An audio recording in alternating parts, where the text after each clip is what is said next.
Okay, very warm welcome to everyone for this wonderful new Meaningful Monday for February. So, for all those who've returned, welcome back. Lovely to have you. I appreciate all of you. Just a little bit of quick housekeeping. Um, and also, even warmer welcome to the new people for joining for the first time. I'm very grateful that you've joined. I thank you for joining, and I say well done for taking this time out for yourself and your own personal development or personal growth, improvement, whatever it may be that you're trying to get out of it. Whatever it is, it's for your self improvement, and I honor you for that. Just in terms of housekeeping, if I could ask that everybody puts their own microphones onto mute, but you can mute yours at any time. And you can talk to me at any time. It just makes the recording crystal clear, and it is recorded because they all get uploaded to YouTube. I've got people who watch these apparently from different countries in the world and in different time zones. So some people are sleeping now and some people are working now.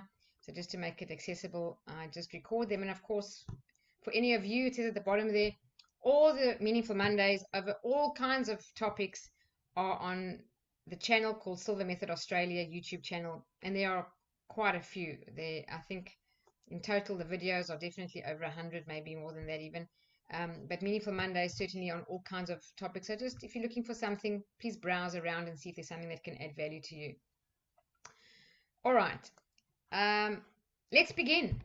So I thought I'd just first of all for the new people say the purpose of Meaningful Monday is just to raise your awareness that you do create your own experience. Everything in your life is really our own creation, and if we don't view life that way, then we struggle because then we think things happen to us, and if we think things happen to us, that's the same as a victim mentality.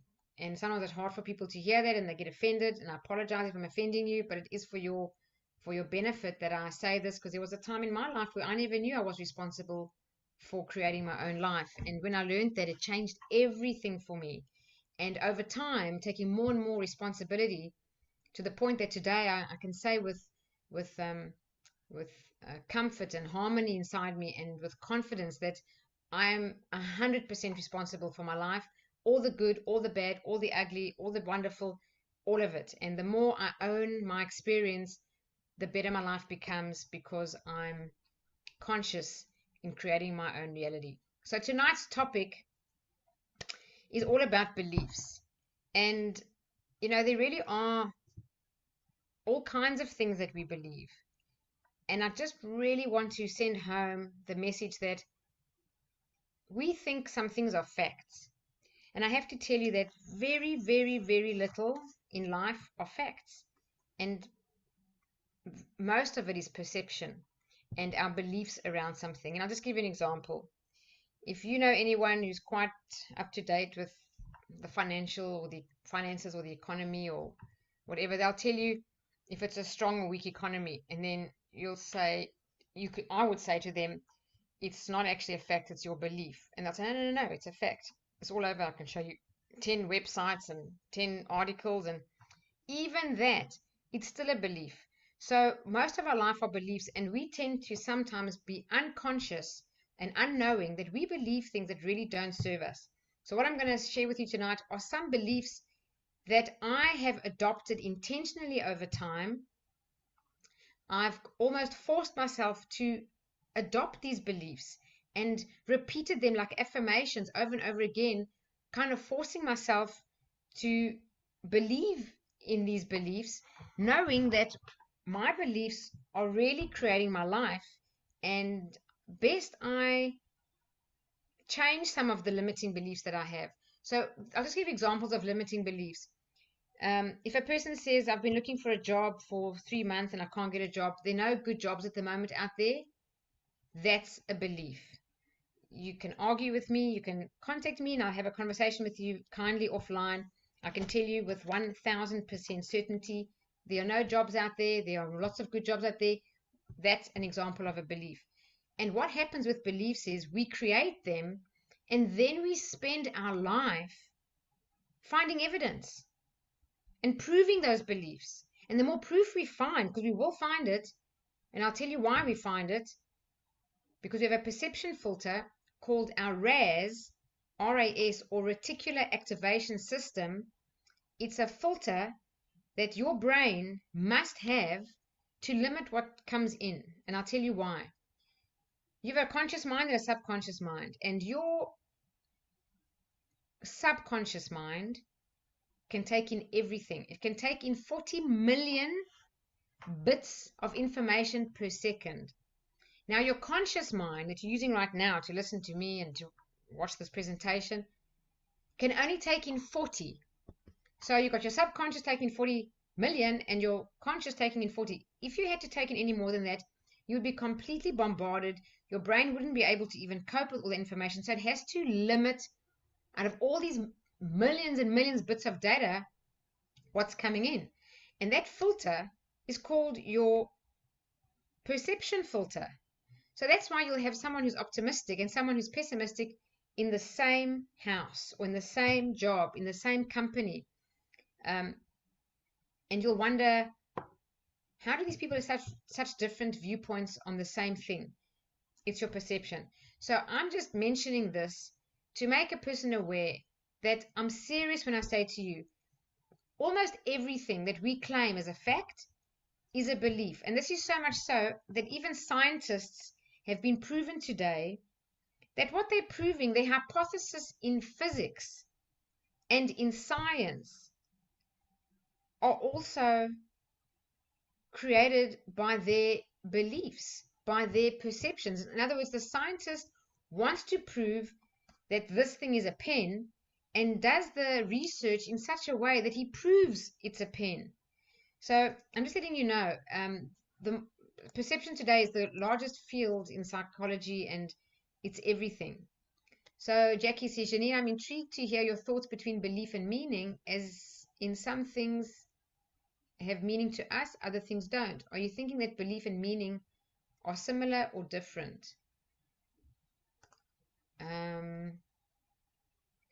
Okay, I'm not sure if I'm answering the question correctly, Jackie, but I'll give it my best shot. Nothing is anything. It just is. We give meaning to it. So there are good or bad jobs out there. It's neither. There are jobs available out there. We give, if it's a good or bad job market, that we create that meaning or that viewpoint. The same as we're doing a mastermind right now on Think and Grow Rich, and some of you are in the mastermind here on this tonight, and we've had conversations about money and conditioning, that money is the root of all evil, and people who are very, very wealthy have got something nasty about them, or they maybe have acquired the money in some unethical ways, or they lose their morals and values the richer they become. They use people. That's just a whole lot of beliefs. I can go and tell you, I can prove that there are many, many multi-millionaires that are wonderful people, earning it ethically, morally, doing good to the planet, improving conditions on this planet, helping people, helping charities, helping the environment. I can go on and on. The point is, money isn't good or bad. Money just is money. It's nothing. It's just money, neither good or bad. We give meaning to everything. So, Jackie, thanks for your question. We give meaning to what's good and bad. Now, beliefs, what I'm going to share with you tonight are some of my beliefs, as I said, and I call them beliefs worth believing. And you can take a screenshot at the end of the summary when I put them all on one list. But have a look as we go through, and maybe when we come towards the end, or even as we go through, you can type some beliefs, or maybe when we're at the end, then it's easier to run them off altogether. Some beliefs that you believe are worth believing. Now, I just want to tell you that people talk about affirmations, and people like to use affirmations, and I think that's fantastic, and I think affirmations have got a very good place in positive psychology. The thing about an affirmation, for it to really work in your life and change your life, you need to use an affirmation with emotion. Just saying the words is not really much, must be with emotion. Now, what people think that affirmations are this thing that can change your life, well, I'm here to tell you that every thought you think is an affirmation. Every thought you think is an affirmation. You are thinking something and affirming it to yourself. So I'll just start off. It's not on one of the slides. It's not one of my beliefs, but I'll just give you my one favorite of all time affirmations that is a mixture of Louise Hay, I guess. She does mirror work, and maybe something of Wayne Dyer, and then something just from myself. And I've put it together, and I've actually typed it up. I framed it. It's in my office when people come and see me, and I see that they struggling with certain things or repeat patterns in their life that are unhealthy. It all comes down to one thing and one thing only, and that's their relationship with himself and the degree of self-love. So I'll just put this out there before we begin, just to start it off. It just popped in my head. I thought I'll mention it. Is this affirmation: I love myself, I believe in myself, and I am worthy and deserving of fulfilling all my desires. Many of you might have heard me say this before. I say it a lot. I have actually got a click counter, and I've said that over 5,500 times once I started getting a click counter, and then I don't know how many times before that. And just saying that every day when I was first really firmly into it, I can tell you with humility and with sincerity, it's changed things in my life. It helped improve things in my life. Just to say I love myself was foreign when I first did it. It even felt a bit weird. It even felt a bit awkward. To a degree, I felt a bit silly. And, as I study more of Louise Hay's work, and I absolutely adore her, I've got so much respect for and admiration for Louise Hay. I cannot even explain how much. I've just done like a 21-day mirror work for the third time over in my life.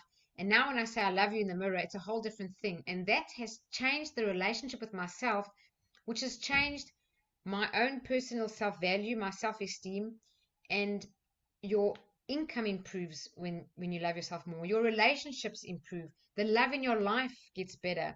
Your fun and recreation improves.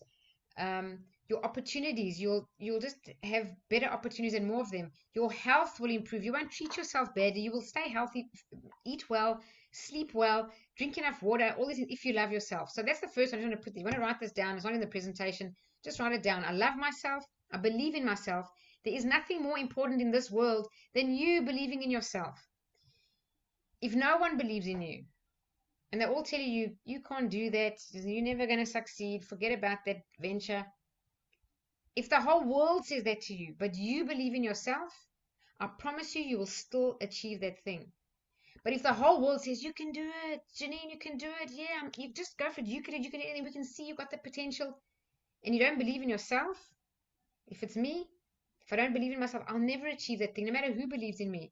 So saying every day, I love myself, I believe in myself, and I am worthy, yes, worthy, and deserving, yes, deserving, of achieving all my desires and my goals, or my dreams, whatever it may be, is a very valuable statement. And to say it so many times, out of my heart, and repeat it, I repeat it 20 times in the mirror every morning. So I wanted to share that before we began. Someone wrote to me, let me just check what it says. Can you please repeat? Is that what you asked, Jackie? Do you want me to repeat what I said about beliefs and meaning? No, just that affirmation, but you told us it again. I just didn't get the last bit. I thought the whole explanation, I thought, wow, this is going to be a long one tonight. Okay, yeah. I love myself, I believe in myself, and I'm worthy and deserving of fulfilling all my desires. And if you don't believe that, as kindly as I can say, you've got a limiting belief there. There is absolutely no reason that you'll ever convince me that you're not deserving of having anything that you want. Why would you not be deserving? If you believe that anything less than that, you've learned that somewhere along the way. It's not true, and it's not you. Because we pick up, truly, 95% of all the beliefs you have today, you picked up between 0 and 7. And you could have been as young as 2 years old or 3 years old, nagging your mother in a shopping mall for another toy, or your father or something, and they could have just said, no, you've been naughty today, no, you don't deserve that. That could have happened. And you know that for the rest of your life, somewhere in your imprint phase there is, you don't deserve it. And we just believe everything in our imprint phase. We don't have an ability to evaluate anything. There's no evaluation going on, so we just believe it. So most people suffer from I don't deserve. Like, they'll get to a certain point, but if they have more than that, they kind of ruin it. That's what self-sabotage is. That's why 90 95 to 98% of all lottery winners divest themselves of all the money within 2 years?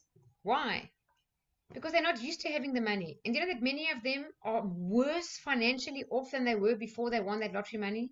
They're actually worse off financially. Why? Because they don't know how to deal with all of that. There's a set point in all of us that's our worthiness and our deservingness. So that's my starting point. All right, now let's get into some beliefs that I believe are really worth believing and why. So the first thing is, someone has joined, someone new. This is really how the law of attraction starts. Yes, thank you, Donna.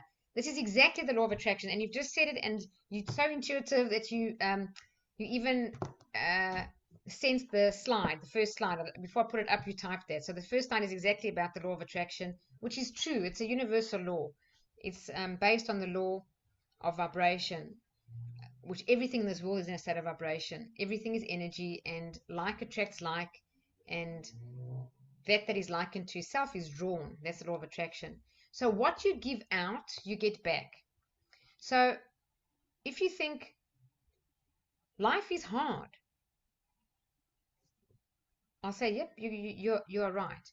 If you said life is amazing, it's fun, it's an adventure, it's an experience, I love life, then I'll say, yep, and that'll be your experience. You will show up every time I see you and you'll say, how things, they're great, and you love everything, you love the experience. Well, life just is. How we perceive the world to be is because of our beliefs. So what you give out, you get back.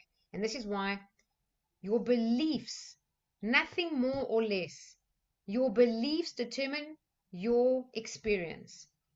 If your life is hard or your life is easy, your life is happy or your life is unhappy, comes down to one thing and one thing only, is your beliefs. Sometimes we know this at an intellectual level, or we've heard it before. But if we could really let that, your beliefs determine your life experience, settle in with you, and really make that the one key takeout for tonight. And just in your time when you're on your own, when you're relaxing, reflect on things that you believe. So ask yourself, what is right in my life? And then think, what beliefs do I have about that? And put them under like a positive column. And then think about what's not working in your life. And ask yourself, what beliefs do I hold about that? So I'll give you an example. Let's say someone is unhappy with their weight or their health, something to do with their body, their health. They're not happy about this. So that will be in the column of not working for you. If you ask, what beliefs do you hold about that?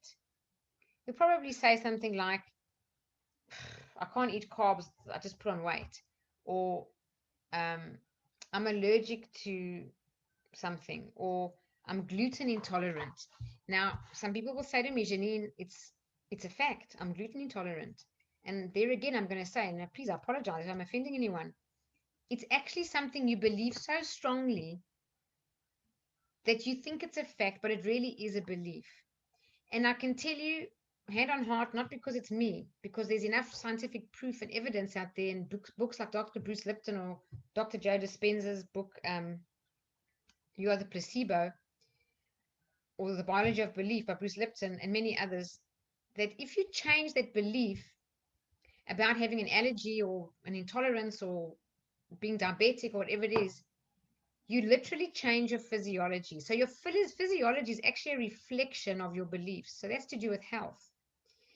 When it comes to relationships, if there's a relationship that you're struggling with and you'll say this, my sister-in-law is really difficult. We fight whenever we're together, whatever. I'll say again, it's your belief. And you'll say, no, she's difficult. You don't understand. She does this and this and this. And you can always be like this. I'll say, I'm sorry. It's offensive again for some people. I apologize. But I'm not going to not tell you this. Again, it's a belief. If you could challenge yourself, challenge your own beliefs, and just say, well, let me just experiment with this. Open yourself up to the spirit of experimentation and say, well, take a person in your life that you find really difficult, who just gets your nerves frazzled the minute you interact. They trigger you every time you're together, and you find the relationship strenuous, a real strain. It's not easy. I want you just to experiment on this. You'll tell me that they are this kind of person and they that kind of person. And I'll say to you, that's just a belief. You'll say, no, they're always like that. I'll say, yes, they're always like that because your beliefs prove themselves back to you all the time and you keep finding evidence. This is the experiment. Take a pen and paper and just write. This comes from Abraham Hicks. What are the positive aspects about this person? So their name's Mary. What are the positive aspects about Mary? And then you write, what do I like about Mary and why do I love her so much? And if that doesn't sound very settled or true with you, leave out that last part and say, what do I like about Mary? And it can be anything. I like the color of her hair. I like the sound of her laugh. She's generous. Anything. I like the way she looks after her pet. She's a very good pet owner. She's very caring with her pet.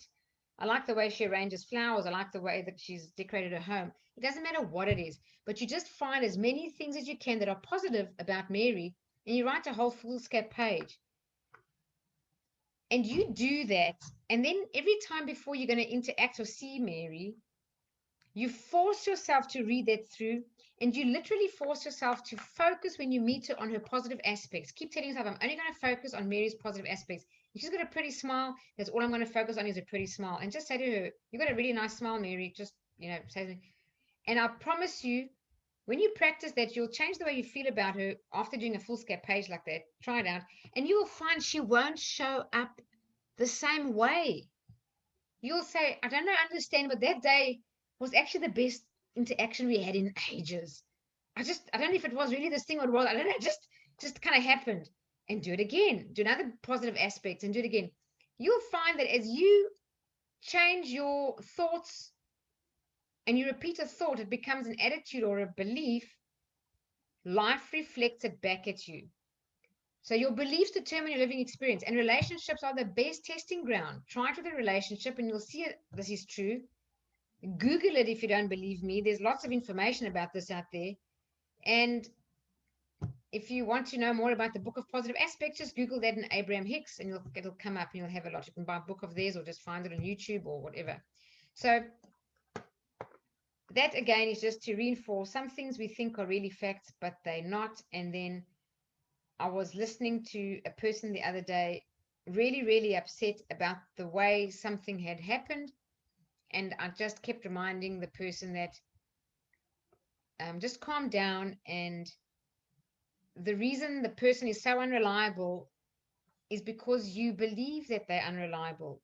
And said, no, you don't understand. They've always canceled the meeting last minute with me. This is like the 5th time. And I said, I understand that. It's still a belief. And I can tell you that if you change that belief and force yourself to change it, that person wouldn't let you down. That person might be letting you down all the time. They don't let everybody down. They don't let everybody down every day, all the time, their whole life, every single time. So the belief that you hold about that is life reflecting it back at you. For some people, you might think I'm talking woo-woo here. This is true. This is the law of attraction. And this is where our awareness needs to really raise. And we own our experiences and we say, how can I be in charge or in control of the experience I have with this unreliable person? And how can I change that relationship? Not me wanting them to change. That's what we want. We want that person to change so we can be happier. So if you are more reliable, I'll be happier. No, we're going to be unconditionally loving, unconditionally accepting, and finding the positive aspects about that person and watch what happens. I promise you, as you are my witness here, it will change for you. I'm just getting someone on a chat quickly. Blondine, how does this work when applied to observing someone's competencies at work? Okay, I love your question. And I'll tell you the answer in a research study. And I got this research study out of the mouth of Laura Silver. And it is true.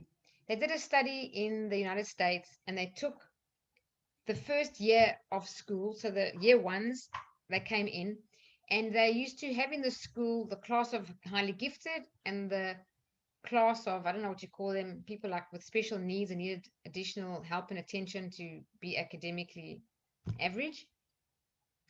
And they had the teachers that way. And what they did in the study was they swapped the classes and never told the teachers. So they put the ones who were actually assessed as being special needs with the above average achievers teacher. So she perceived them all as above average achievers. And the other teacher believed that she had low achievers, and these were assessed as high achievers, high IQ kids, very special, smart as.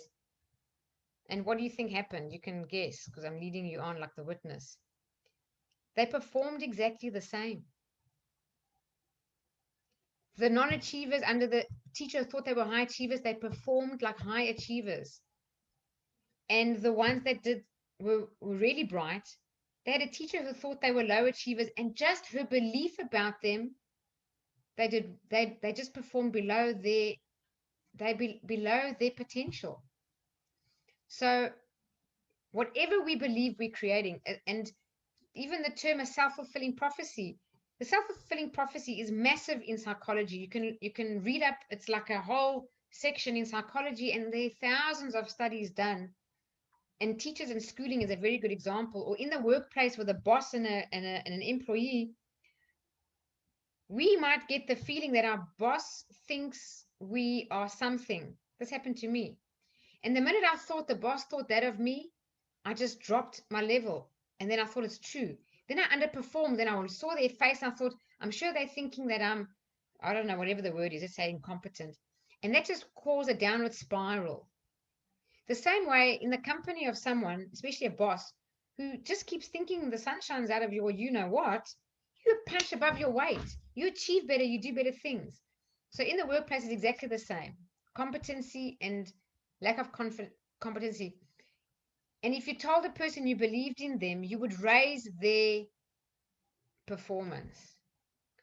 So it's hard. It's a hard pill to swallow, or it's a hard thing to accept, and it does offend a lot of people, especially on the health thing. I can tell you, Bruce Lipton, when he came out with his work, he offended everybody. They said, "What do you mean? I created this illness?" And he said, "There's something going on emotionally, yes, and you created the illness." The people didn't want to know about it. They were very offended. But there's more and more proof today that this is exactly how it is. Okay, so let's get into the beliefs. So it says here, Louise Hay says, no person, no place, and no thing has any power over us. For we are the only thinkers in our mind. When we create, we got to create it with our own mind. We create peace and harmony and balance in our minds, we'll find it in our lives. And this is so true. I remember years ago in South Africa having a barbecue at my house, and some friends arrived, and one of the friends came that day in a stressed out state. And the first hour of the barbecue was all focused on this person telling a whole big song and dance drama story. And there I was turning the meat on the barbecue, listening. And it was going on for a long time. And it was just a lot of drama. And in that minute, I don't know how, just intuitively, or I didn't even have this knowledge and awareness. And I thought to myself, I'm just going to choose to live a life without drama. I'm going to choose to live a peaceful, happy life. I'm just going to choose it. And just keep affirming, I live a peaceful and happy life. And say I never have drama in my life, and things are always peaceful and harmonious. And from that day on, it was something I really focused on, and my life is a result of that. And I'm not trying to brag or anything. I'm telling you the honest truth. And the people I see all the time, and they have drama and they create drama, and drama is actually an addiction. It's the part of the brain that it activates is the same as cocaine. It's an addictive thing. So if we just choose to have less drama in our life, try it for yourself. Just tell yourself, I wish to live a peaceful and harmonious life. And every time drama shows up, just go cancel. I choose to live at peace. Don't get involved in it. Don't add fuel to the fire of it. Don't get caught up in it. Don't choose to get offended by it. Don't jump to conclusions about it. Don't assume things about anybody. Don't assume they didn't phone in your birthday because you see they did it again. They just nasty. They just don't like me. Don't assume anything. Just give everyone the benefit of the doubt, and you'll see even that will change in your life. All right, so here's the first belief. I'm just going to go through them. We don't have to elaborate on them. They're just worth knowing. The first one is everything happens for a reason. Yep, we've all heard that. But to adopt the belief everything happens for a good reason is different. And years ago, I convinced myself that everything happens for a good reason. All the bad that happens to me is happening for a good reason. Somehow, some way, it's for my highest good. And when it's happening, you don't see it that way. And when I was younger and I had less awareness, I really disliked difficult times. I disliked adversity. I disliked grief. I disliked sadness, heartbreak, anything like that. I disliked it. I just told myself somehow, some way, everything happens for a good reason. And when it all kind of went, that we got through the thing and got to the other side of it, and it was now in the past, and I was to reflect and look back, I would actually intentionally look for something that I'd learned or that was good that came out of that situation. And I promise you, everybody with every situation can find something good out of some bad experience. Always. It's a choice. So I just proactively, not reactively now, not even before it happens, and not after it happens, before it happens, I say, everything happens for a good reason. So when doors close on me, and initially I think it's what I don't want, I just immediately go cancel, cancel. Everything's happening for a good reason. Something better is coming. I just tell myself that. I've chosen to believe that. And it serves me. Even death of a loved one. And I have experienced it close to me. Many people, my own brother, my younger brother passed on. And even that, it happened for my higher good. His passing led me to so many beautiful experiences in my life. And the main thing was finding my life purpose and having the courage to follow my dream. I don't know if I would have got that courage if I never lost my younger brother. So even out of that experience, I'm blessed. I'm grateful how it changed my life. Of course, I'm sad that he's not around and I miss him. That's not ever going to change. But yes, does something good come out of it? Hell yeah. For sure, yes. And there's no such thing as a coincidence. And it's true. Everything happens for a reason. So trust the world around you is working in alignment for your highest good. The next one is everyone is doing their best. They really are. Even the idiots. And I have to say that I'm laughing now. It's a joke. Okay. I'm not trying to be nasty to anyone. Sometimes we do think people are behaving like idiots. Let's be honest. Some people do silly things. They do stupid things. They do unkind things. They do dishonest things. They do violent things. Even them, believe it or not, they are doing their best from their level of awareness, understanding, and knowledge. They have a certain understanding of what's going on. They have a certain level of awareness. They don't see the life through your lens. And somehow, some way, we are all seeking the same thing in life, and that's relief from suffering and pleasure. So even a person who commits something atrocious, even they are looking for relief somehow from their suffering and some form, either of relief or some form of ease of that suffering or even pleasure, whatever it may be. So there's no such thing as an absolutely right decision or wrong decision. We make decisions to move our life forward with the best understanding that we have at the time. And in my own life, I can tell you, I look back, I'm not perfect by any means. I've made some bad decisions. I have made some horrible mistakes. I've hurt people in my past. I'm not proud of it. But you know what? I look back now, and there were times when I felt really bad about it and guilty and shamed myself for it. I've had to go back and do self-forgiveness, and I recommend every one of you do self-forgiveness.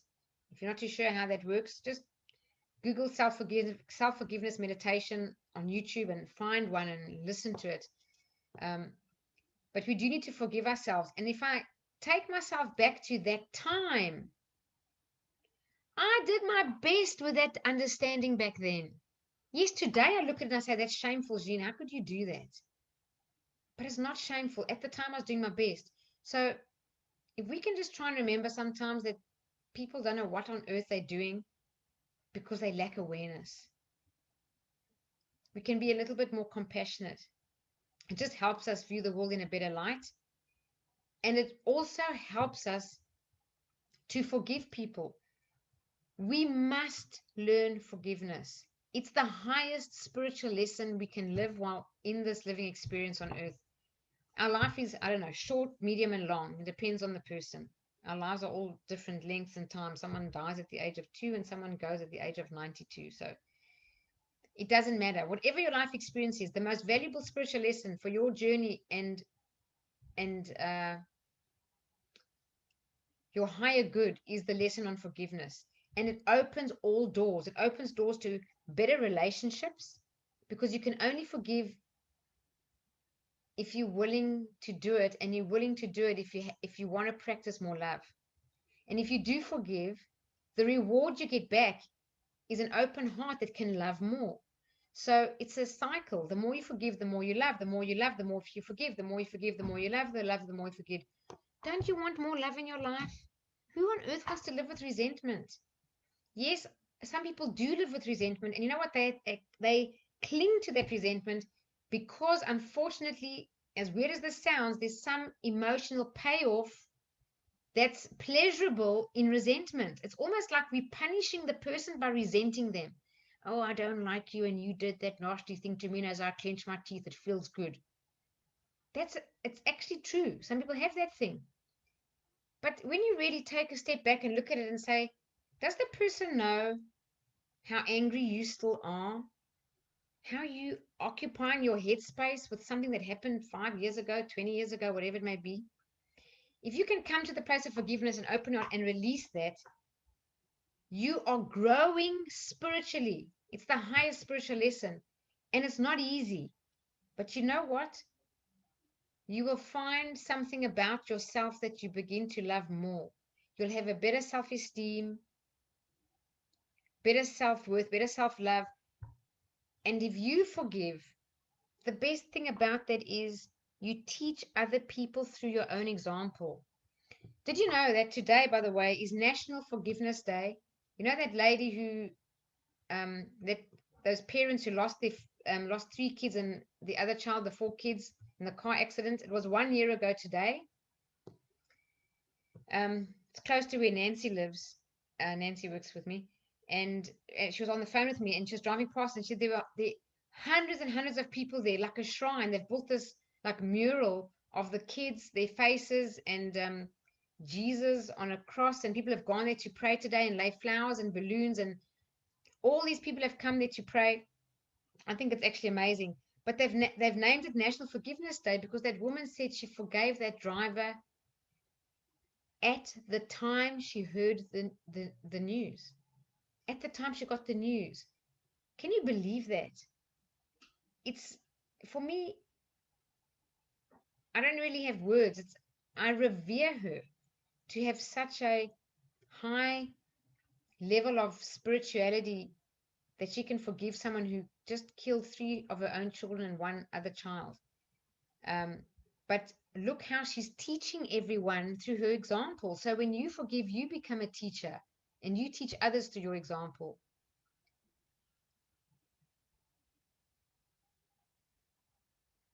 Let me just see what I've got here on this chat thread. Blondine, how does this work? Okay, that's something else. Donna, I grew up reciting Our Father art in heaven. It is only now I understand those words.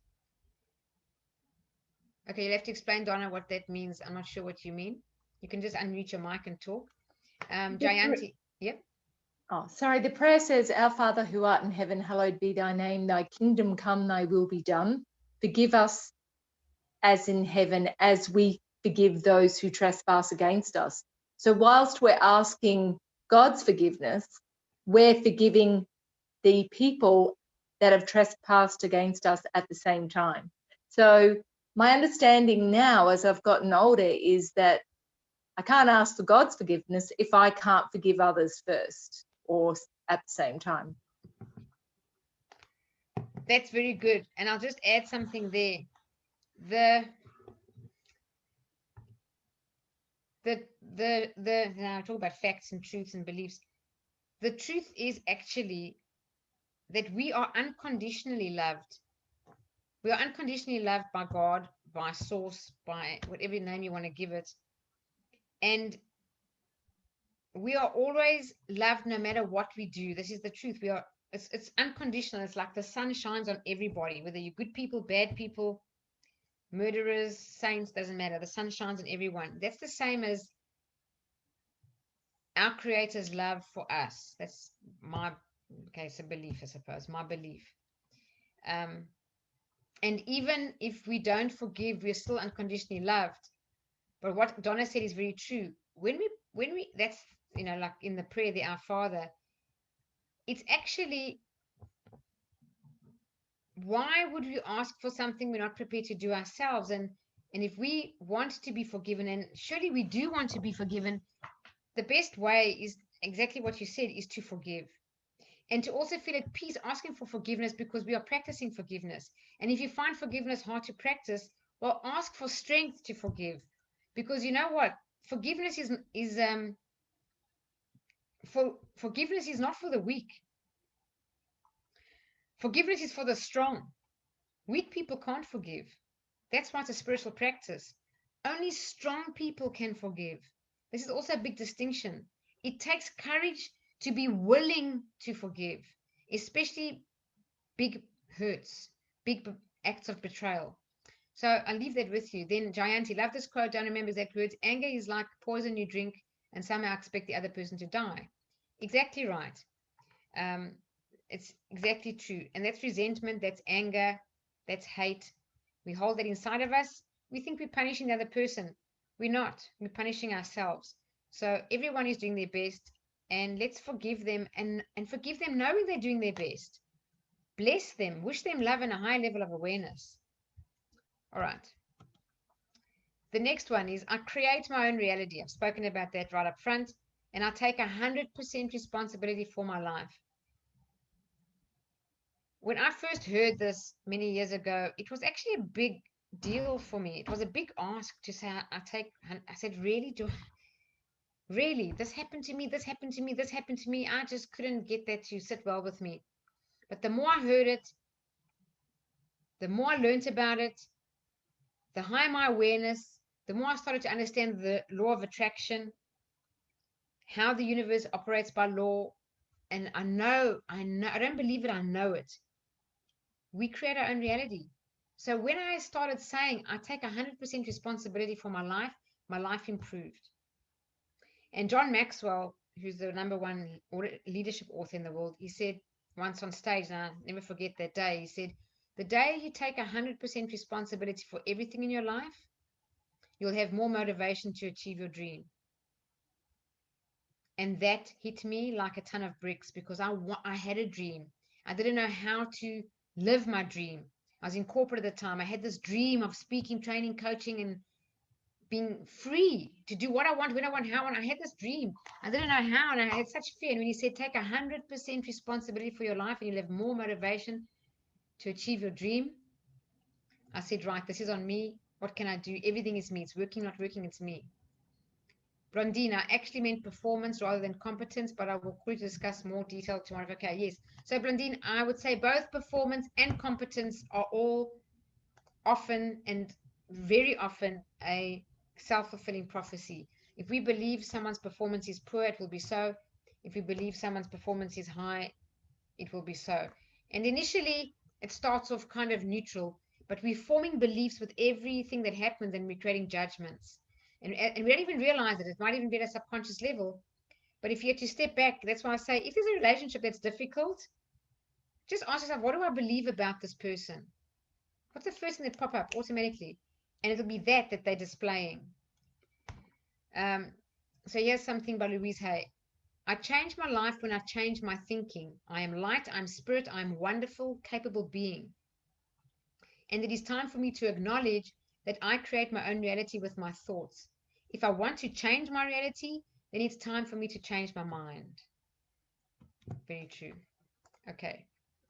The universe responds to every thought and belief. That's a belief. And it's not just that. You might want to change it if you write this down to say, the universe responds to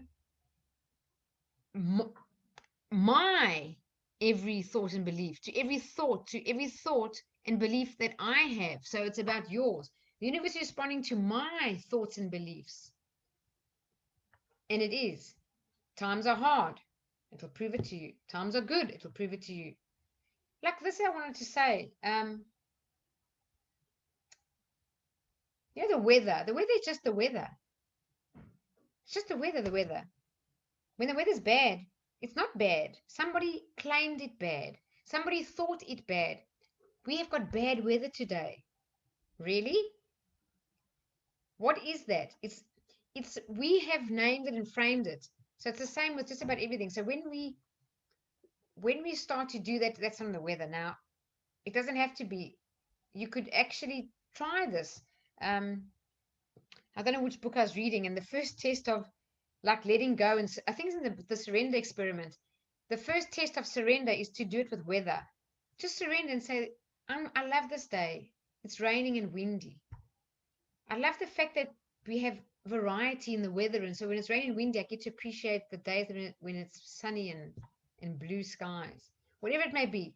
And you start to train yourself to become aware of all the things you don't like are often our own beliefs. Okay, the next one. I said this earlier. I'm loved unconditionally. This is a great one to believe. This is a great belief to adopt. It's the best one. You're loved unconditionally. If you take the time, this is me, if I take the time to think about this long enough, it actually brings tears to my eyes. To think that no matter what it is that I could ever do, I could never be loved more. I'm unconditionally loved. There's nothing I could ever do. And the one that's loving me unconditionally asks for nothing in return and still loves me unconditionally. Do you know how much courage I get and peace of heart I get from that? And it just dissolves the need for people's attention. It dissolves the need for someone to behave correctly to make you happy and please you. It dissolves all the things that we constantly are getting upset about in human relationships when we know that we are loved unconditionally. So when someone else treats you badly or whatever, it's not so personal. They got something going on. It's them. They got something going on, and you are, getting something from that. It's not that you are anything particularly bad. Now, I'm loved unconditionally just lifts everything. And you know that it's consistent and it's reliable. The unconditional love is being connected to source despite the conditions. That's something else. When we know we loved unconditionally and we're always connected, it also gives us courage to get through tough times. It gives us courage to make difficult decisions. And sometimes when we don't have the strength to believe in ourselves, we have to borrow a strength and a power greater than us. And how do we do that? Well, tap into God, tap into source. So I haven't got the strength to do this. I rely on your strength. I don't have the courage to do this. I rely on your courage. I'm scared in the situation. Give me courage. Help me be more brave. So I'm loved unconditionally is great. Because you know how many people don't feel loved? How many people don't love themselves? And everybody's got that to some degree or another. So just keep affirming and keep remembering that you're loved unconditionally. And so you are. The next one. It can be fun uncovering my limiting beliefs, and I know I can change them. So in the Silver Method that I train, we have a technique to override limiting beliefs. But the thing is, you first have to uncover them. And that's a bit of a mystery in itself, unless you have a way to uncover them and to know what you're up against. One way you can know if you've got a limiting belief is anytime you feel negative emotion, there's probably a limiting belief there. No matter what negative emotion, frustration, anger, jealousy, pride, grief, whatever it may be, boredom, there's a limiting belief there. That's often a clue. However, there's a course I'm doing now, actually, but on Saturday it starts. Silver Manifesting for the first time, and we have techniques to actually uncover limiting beliefs by doing an age regression into our imprint phase from 0 to 7, and it's a slow, deep in the theta level, like the same level as hypnosis, and it just comes up memories and things about what caused your limiting beliefs, voices and statements that you heard, and we create scenarios to uncover these. Now, the point I want to make is some people uncover their limiting beliefs and then they're upset about them, and they're frustrated about them because, like, especially around money, we've got a lot of limiting beliefs about money. And then when people know where they got their limiting beliefs from, they're kind of upset and angry, and they think there's a lot of work to be done to change this, and it's affecting my flow of money in my life, or whatever it may be. You could have limiting beliefs around relationships, and you never seem to have a good, happy, loving relationship, and it's because of these beliefs. So I've just changed this whole viewpoint to say this thing about uncovering beliefs and how hard it is, and how difficult it is to change, is it can be fun. So when we have that, just the belief that it can be fun and cover my limiting belief, I laugh. Sometimes I find myself, triggered by something, and then as it comes up, I literally laugh at myself going, Janine, of course you are. Of course you're upset about this. You've got a limiting belief. Or of course you're jealous in the situation. Or of course you're angry about this. Or of course you disgruntled by something. Or of course you're offended by that. And and then I find it fun. I find it fun. I've told myself it's fun uncovering my beliefs. You know why? Because if I find something fun, I'm going to be more eager to engage with that. I don't want to avoid it. I want to uncover my limiting beliefs. I want to change them. I want to live a better and better life all the time. And then also just say in the same segment, and I know I can change them. Wow, that's empowering, because you can. Of course, you can change limiting belief. You make a decision to change it. You can use visualization. You can use affirmation. You can just repeat it to yourself over and over. You can force yourself to find evidence of the new belief, and so you will. I love this of Wayne Dyer. There's only one grand lie, that we're limited. The only limits we have are the limits we believe. Just hitting the chat column here. There's a book called The Only Little Prayer You Need. Please heal my fear-based thoughts. Wow, and you fill it in. Please heal my fear-based thoughts, ... I love that, Donna. Thank you for sharing. And that is absolutely true, because all negative emotions or belief, all have got their source in fear, have got their origin in fear. So that's fantastic. Thank you for sharing. All right, number 7. I'm not responsible for my programming. However, I am responsible for changing it. This is a big deal. Someone the other day, I was asking a question about the situation, and I got a whole list of awareness of their own limited programming. And it had I'm serious, the person sent me a whole long list. And then it's like, the way it was said is, this is my lot in life. I grew up with parents who didn't believe in this, so I've never done it. And when I was younger, this is what happened to me at school, and now I don't believe that I'm good at this, and it just went on and on. And I said, okay, we all have that. We all have that. That's your programming. You're not responsible for that. That happened when you were under the age of 7, most of it. However, you're responsible for changing it. Should you change it? Yes. Who should change it? Everybody. Everybody? Yes, everybody. Why? Because we can all become better, and we can all improve our life somewhat. We can all be more loving, more forgiving, more whatever. So I love that. Yes, you're not responsible, but you are responsible for changing it. And then your power comes up, because you can use your mind, self-empowered, to change that programming to create the life that you want. And then it says at the bottom of that quote there, when you blame others, you give up your power to change. All right, number 8. The point of power is always in the present moment. So what does this mean? I've never really understood this very well for quite a few years. And Eckhart Tolle wrote the book, The Power of Now. Well, the truth is, when you're feeling overwhelmed, and we all have that from time to time, really too busy, too stressed, too much going on, you can't cope, that feeling of overwhelm is a result of an overload of thoughts, and the thoughts are either something in the past or something in the future. Something that you've done that you're reliving or rethinking or trying to change or trying to reassess or reevaluate or feeling bad about, or something in the future that you're worrying about, but it's always there. If you could just stop and say, focus on 3 things I can see. I can see the computer screen, a bottle of water, and a glass. Okay, 3 things. I can hear 3 things. I can hear a TV on somewhere, and I can hear the fan of my laptop.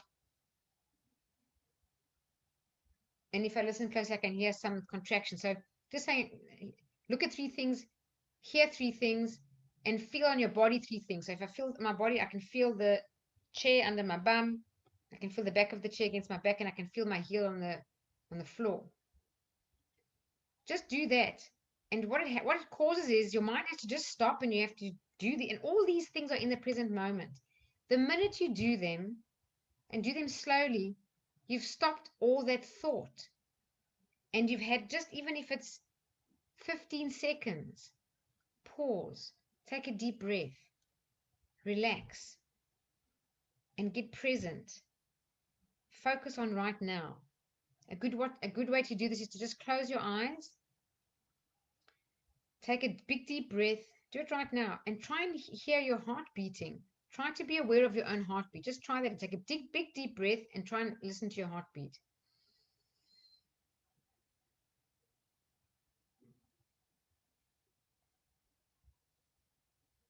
Whether you can really feel your heartbeat or you imagine duk duk duk duk duk duk, you just stop. You stop all thought. There is power in the present moment. It just gets rid of overwhelm and everything. And just know that any time in your life you feel out of control, you feel you've got no power, you feel helpless or hopeless, whatever it is, just remember the belief, the point of power is in the present moment. Stop that overwhelm and those crazy thoughts. And then once you've stopped, just had a little bit of a gap, you then choose a better thought. The point of power is right now. Right now, I'm worrying about something in the future. Just come back right now. See 3 things, hear 3 things, feel 3 things, take a breath, close your eyes, feel your heartbeat, whatever it is, and have a positive affirmation. Everything's going to work out fine. Everything's going to be okay. I can get through this. This is going to be fine. So you just start giving yourself positive affirmations, but you've got to stop that thread. And to know the point of power is in the present is very helpful. This quote, the present moment is filled with joy and happiness. That's just something you could wish to say.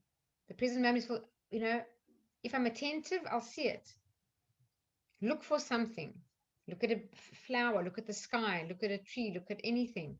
And just try to find something right now that's good right now in front of you, in your life right now, anything. And just shift, just a massive shift that just suddenly takes you from worrying into a better feeling. Okay, number 9. The only thing we are ever dealing with is a thought, and a thought can be changed. The more we become aware of our thinking, the better you create your own reality, because it's only in reducing negative thoughts and intentionally increasing positive thoughts that your life becomes better, because positive thoughts have positive outcomes. Just says here by Louisa, it's only a thought, and a thought can be changed. I'm not limited by any past thinking. I choose my thoughts with care. I constantly have new insights and new ways of looking at my world.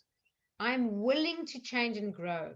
I love those words, especially when things are difficult. Like some people struggle to forgive on some things that are big deals. Just start off by saying, I'm willing to learn to forgive. At least that you open the door. I'm willing to change. When life is hard and we don't know how to do something, or we're unhealthy and you just want to get healthy, just tell yourself, I'm willing to get healthier. Sometimes it seems like it's too much of an uphill battle. Number 10, this is great. Guilt, resentment, criticism, and fear are my ongoing projects. If I can tell you that all our problems in our life come from those things, from guilt, resentment, criticism, and fear.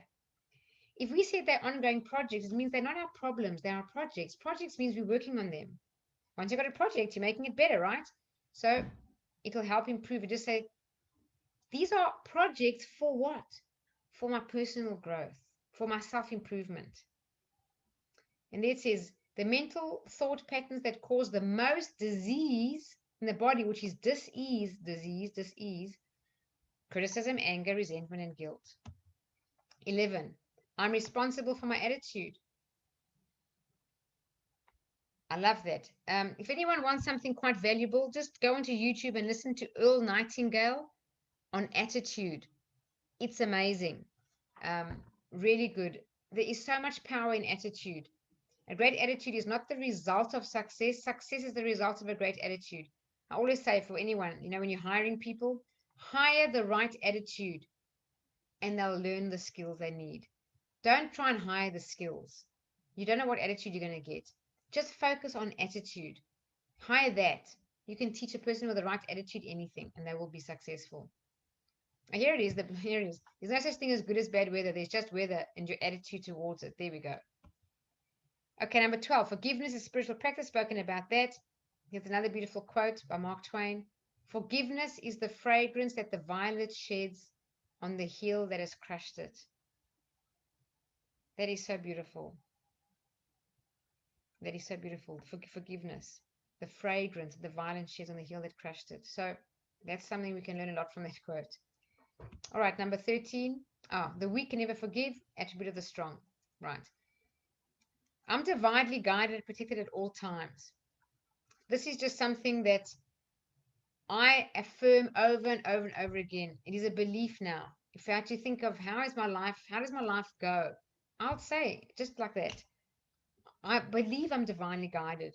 And I've always believed that I'm protected, and I always have been protected, and I'm probably protected because I believe it. So if you believe bad things happen to you, that's a belief. Just change it from today and say, I believe I'm always protected. I believe that good things happen to me, and it will be so. This is just a excerpt out of my book, Living in the Flow, that I put here about guided. It says, living a guided life is the most gratifying, rewarding, and joyous experience. The result of this awareness is that your life is guided by some omnipotent power that fills this entire universe with perfection and love. It is more than a seeking of this guidance. It is a dependence on this guidance. Dependence is trust, reliance, and confidence that firstly, this power is never going to lead you in the wrong direction. And secondly, it will give you the guidance and all the resources that you're seeking, period. And it is very true. So this is a belief that you should really adopt. It's worth believing that you're always guided. And you know what? Your life will be guided. I believe my life is guided. As much as I create my own reality, which I do, I continuously ask for guidance and I trust what shows up and I follow it. And you know what? I've got countless of stories, and I'm sure you do too in your life. If you've ever asked for guidance truly with your heart, something happens like a miracle, a coincidence, something crosses your path, and it's like, wow, this is interesting. Is this the guidance I was asking for? And you just follow it, things work out. And I'll say this, when guidance does show up, it often doesn't fit into our current life. But if we follow the guidance, blessings to come. And I firmly believe that. Finishing the Surrender Experiment by Michael Singer. Very good, Jayanti. Excellent. And she wrote, they're very inspiring in this context. Yes, the Surrender Experiment. So there's this balance between self-empowerment and surrender. It's a fine balance where you create your own reality. Your thoughts are all in a good place. You choose positive beliefs. However, you also surrender to the flow of life and don't keep resisting everything. So if anyone wants a good book to read, I do recommend the Surrender Experiment. It's a great book. All right, we're almost done here. Number 14. I just wanted to end with one on money because beliefs around money are loaded always. And I do several courses like Think and Grow Rich, which is about money. And a lot always comes up. So I just thought I'd put this out here. Here or not, I've got affirmations below and the belief at the top. Just choose to believe there is more than enough to go around. And if you don't believe me, just look at air on our planet. You know that we can live without anything, but we can't live without air. You can live without water for 14 days. You can live without food for a month. You can't live without air for more than a few minutes. Is there enough air to go around? There's more than enough air to go around. All 7 billion of us are constantly breathing, and so are animals and things, and there's more than enough. That is exactly how this entire universe is. If you think there's lack and limitation, it's only in your mind. And I mean that. People say, no, but I don't have enough money. Look at my bank account. You see, your bank account's like that because your mind is like that first. It's a reflection of your beliefs. Just adopt the belief there's more than enough to go around. Where you are right now today, I promise you, you're way better off than billions, not millions, billions of others. And you've got more than billions of others. And if you gave something away, it would open that flow of more coming into your life and would just remind you that you have more than someone else who's less fortunate than what you are. So that's the one. There's more than enough. And the other one is just to keep affirming my life is full of prosperity and abundance. Find the abundance in your life. If you doubt it right now, this minute, find the prosperity. You're more prosperous than, again, billions of people don't have this. They are literally dying literally for the things that we take for granted. Fresh water, bed to sleep in, roof over our head, food on the table.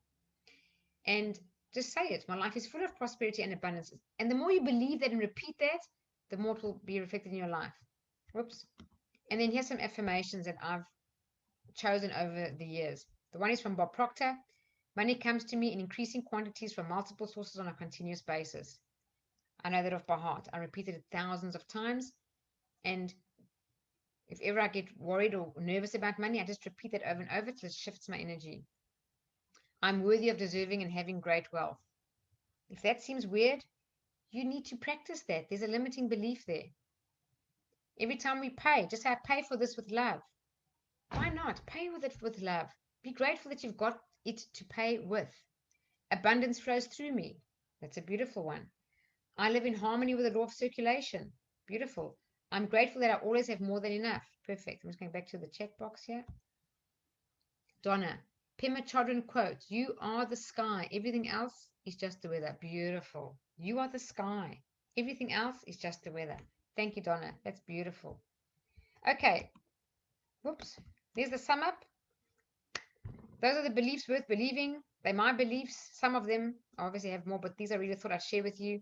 And if you did just print that out or type it out and stick it somewhere on your mirror, repeat them every single day, or record them on your phone, play them in your ear when you're walking, driving, on a train, on a bus, going to sleep.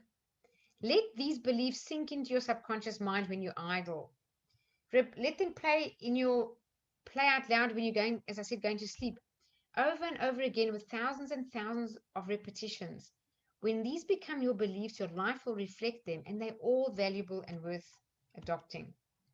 All right, that's the end of it. Are there any questions before we go on to the close, or comments from anyone? Please share it. Or anyone want to add a belief worth believing, please put on the thread and I'll read it out. Otherwise, just quickly before our meditation, next Meaningful Monday is rid yourself of should and blame. How you do that and why words like should are so dangerous for how neuroscience and the mind uses the word should. So I'll talk about that. 2 events coming up. Silver Manifesting. There are 2 tickets left. It's this weekend, Saturday and Sunday. You don't have to be a Silver grad for anyone. And then Silver Life System, the 4-day full life and intuition immersion is in February the 18th to the 21st. Oops. And then the next one's in May, 13th to the 16th. And then just for anyone who is a Silver graduate, just to remind you, there's quite a few Silver graduates here tonight with us, that Laura Silver is running the graduate workshop in March. It's on the 27th of March. Starts at 9 a.m. It probably goes for about 3 hours. There's an open Q&A and no questions are off limits, and you'll speak directly one-on-one with her, which I think is the most amazing opportunity. I don't know what you think of Laura Silver, but for me, this is like just amazing. Jose Silver's daughter, having access and one-on-one time with her.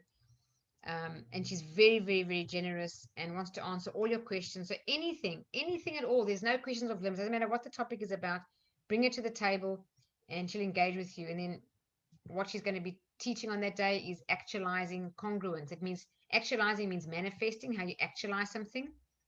And congruence, the congruency that you need in all areas of your life, mentally, emotionally, spiritually, and so on, and how she uses the 5 fingers technique in a certain way to help with that. So that's Laura Silver.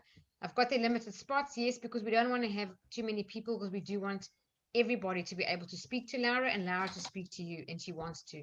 So guys, if you're a Silver graduate, please do this. It's an honestly amazing opportunity.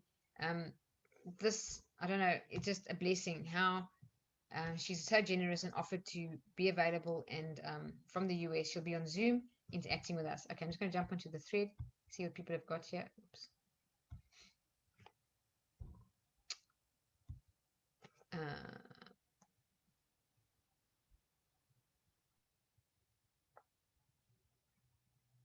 Copy of slides. Yes, happy to give copies of slides. Okay, Caroline, welcome, Caroline. I didn't say welcome to you earlier. Earl Nightingale, really good. Yep.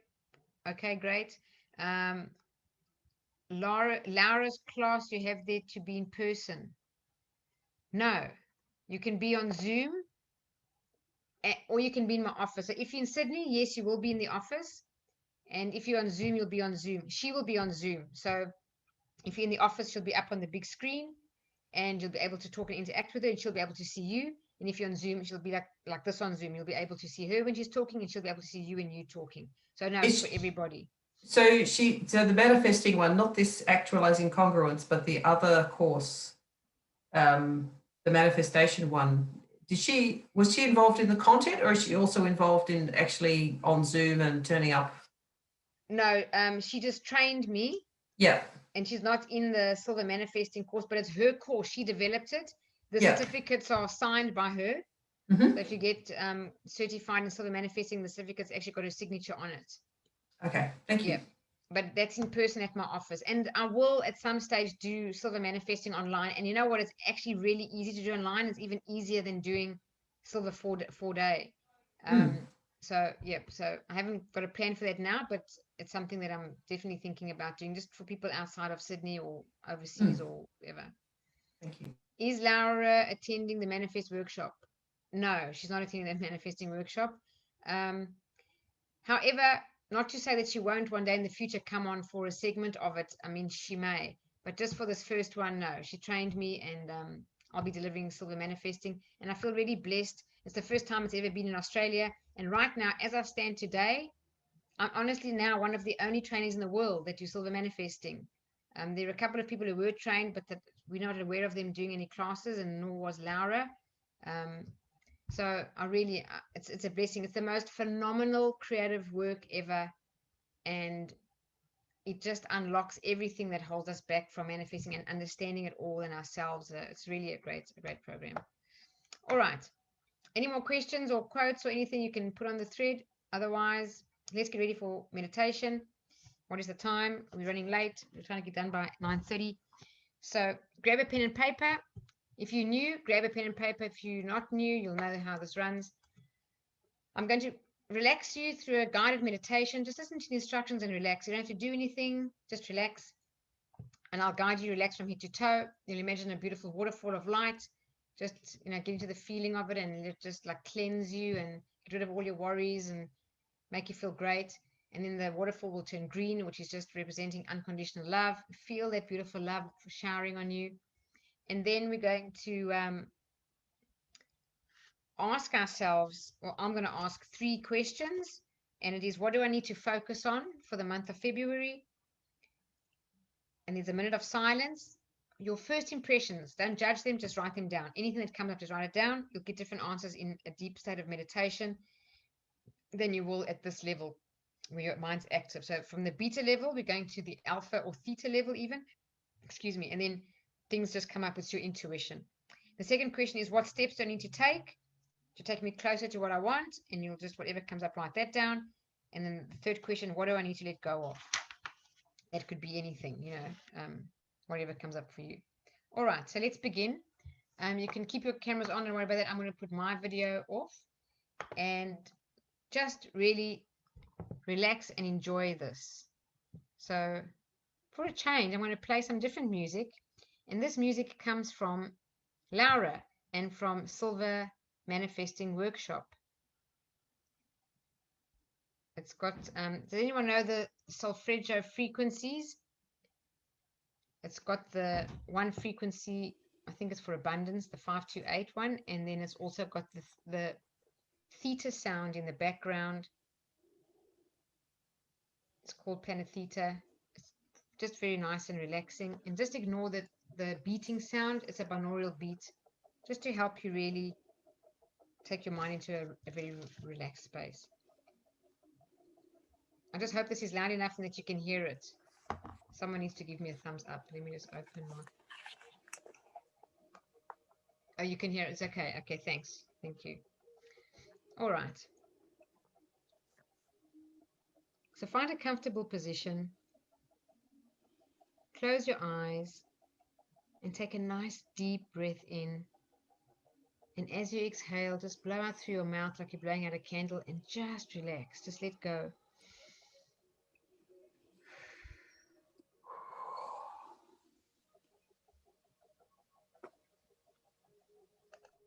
And as you exhale, just allow your body to relax.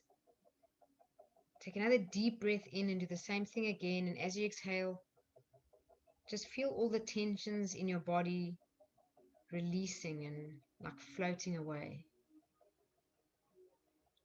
Continue to breathe deeply, slowly, and rhythmically. And start to relax your body from the top of your head on your scalp. Relax your scalp. If you feel a nice tingling sensation, you know that you are relaxing your scalp, because it means blood's flowing into that area and creating that tingling sensation. If you don't feel it, imagine it tingling. And now relax your forehead.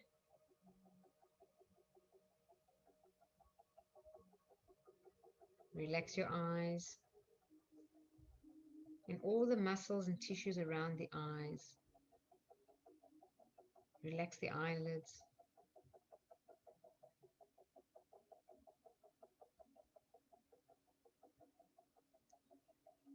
Relax your cheeks.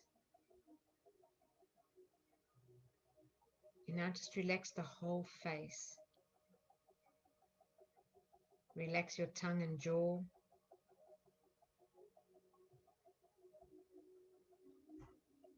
Relax your neck all the way down your spine. Feel your back relaxing as you go down. Take another nice deep breath in. And as you exhale, relax your shoulders, arms, and hands.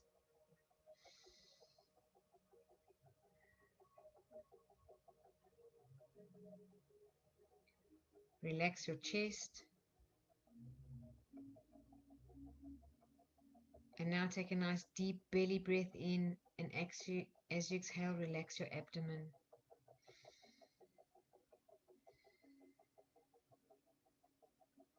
The more you take in these deep belly breaths, the more relaxed you feel,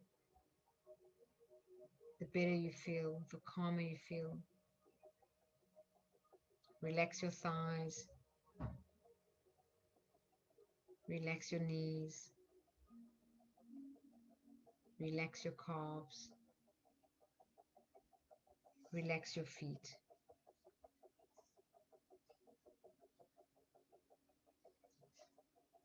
You are now experiencing a deep state of relaxation.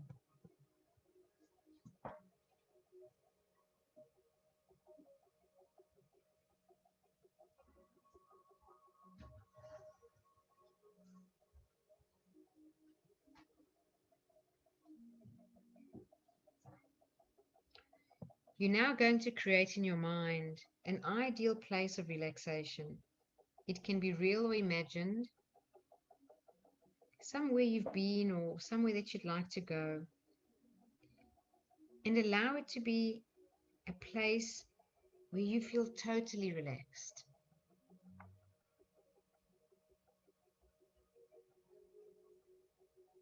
Begin to experience this place right now.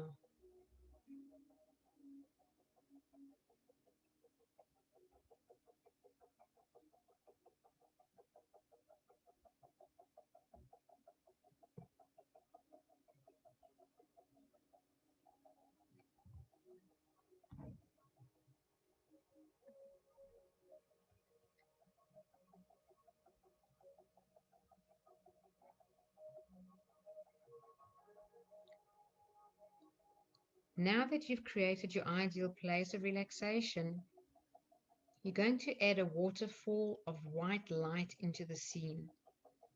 Place it wherever you choose. This waterfall of white light is gentle, allowing you to stand under the cascading white light. This light is a healing energy, a clearing energy. Your waterfall of light is now created. Walk over to the waterfall and stand under this white healing light. Allow the white light to swirl around you, encompassing you within its glow.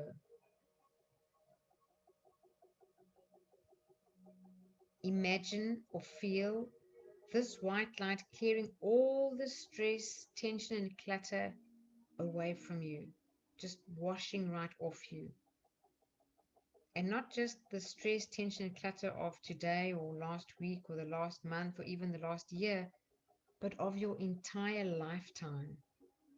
Let this waterfall flow over you, cleansing and healing your entire energy field, your atmosphere or your aura.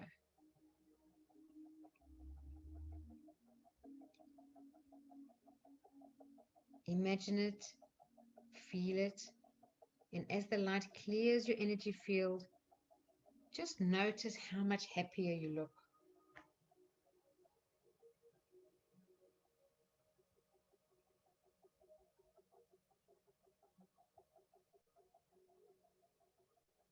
Notice the smile on your face. See how the weights you've been carrying are no longer a burden. And just notice how your energy field is expanding out as you are radiating love. Imagine this love coming out from you, from your heart space, and just radiating out around you.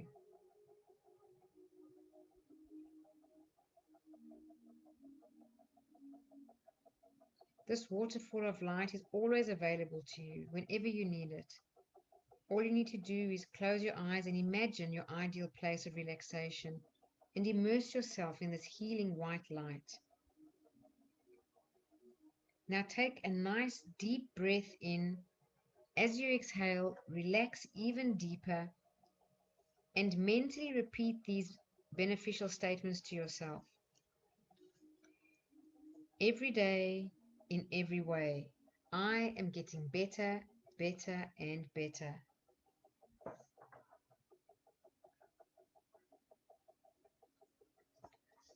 Positive thoughts, suggestions, and images bring me benefits and advantages I desire.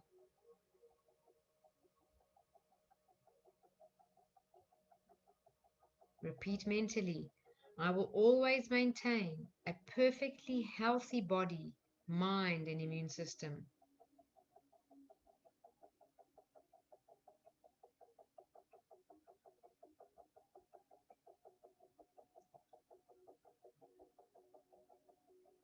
The following statements are for your better health, so keep in mind from now on, I will be speaking in your place.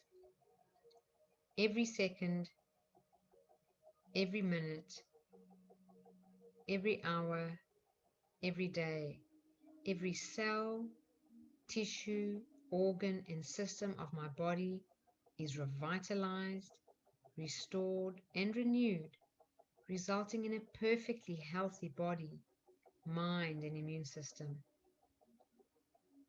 I'm able to function in harmony physically, mentally, emotionally, and spiritually to promote maximum benefits. My awareness in using my mind allows me to do activities that promote increased health physically, mentally, emotionally, and spiritually. Now imagine the white light turns to green. You are now immersed in a glowing green light. This green light is unconditional love. It surrounds you. It encompasses you. It flows through your entire being. It fills you with love. All the hurts you felt, all the pains you felt, the angry moments, the frustrated moments, just allow this green light, this unconditional love, to heal all those spaces now.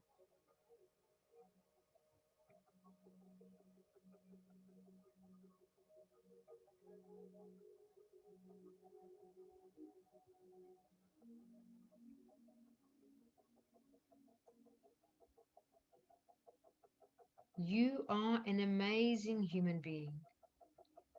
You deserve love. You deserve joy. You deserve abundance. And you deserve peace.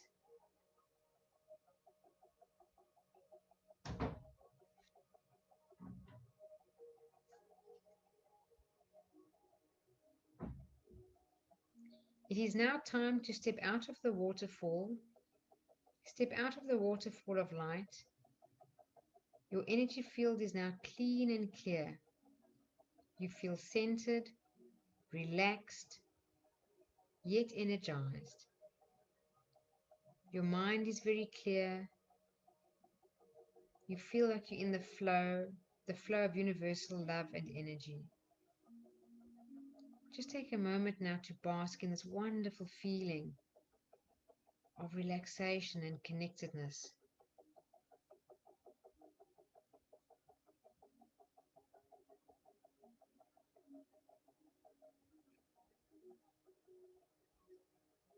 You have now reset your body and mind for the month. It is now time to set your intention for the month. I'm going to count from 10 to 1. When I reach the count of 1, you will have tuned into your own intuition, your own inner wisdom, or your higher self. That part of you that guides you and intuitively knows what is best for you. 10, 9, 8, 7, 6, 5, 4, 3, 2, 1. You've now tuned in to your higher self or your intuition, that part of you that knows what is best for you, the part of you that guides you. Just trust that connection, that alignment with your higher self. And now, in a very relaxed state, ask yourself the following questions and let your first impressions be written down on a piece of paper. Do not analyze anything, just write down your first impressions. The first question is, what do I need to focus on for the month of February?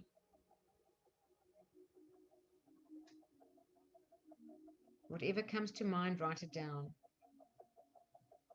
And then take a deep breath, close your eyes, and re-enter the meditation. What do I need to focus on for the month of February?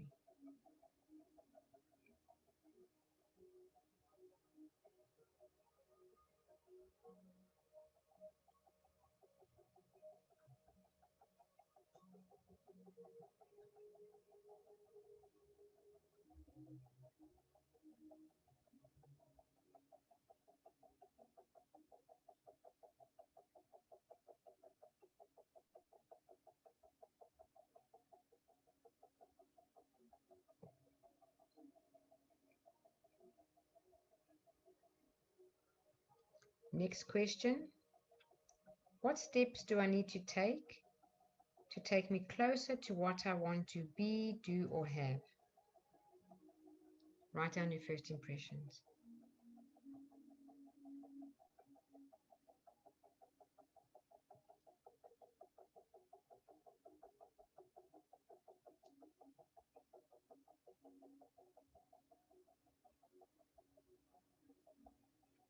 What steps do I need to take me closer to what I want to do, be, or have?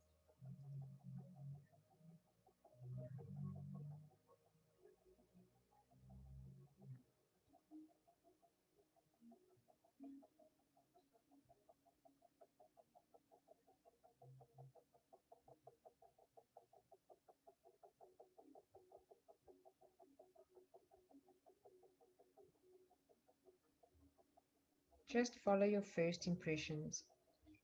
Next question. What do I need to let go of?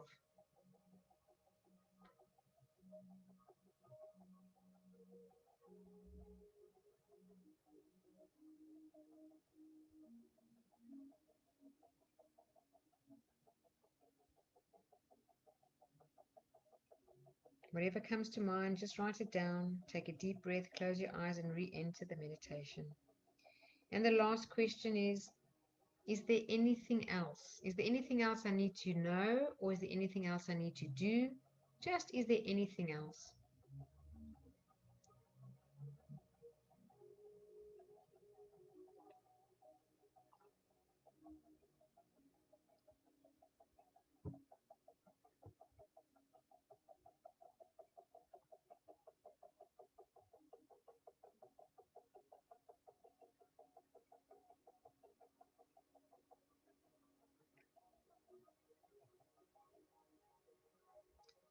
And allow a deep breath, and as you exhale, relax. I'm going to count from 1 to 5. At the count of 5, you'll open your eyes, be wide awake, feeling fine and in perfect health, feeling better than before. 1, 2, coming out slowly now. 3. At the count of 5, you'll open your eyes, be wide awake, feeling fine and in perfect health, feeling better than before. Feeling the way you feel when you've slept the right amount of revitalizing, refreshing, relaxing, healthy sleep. 4, 5.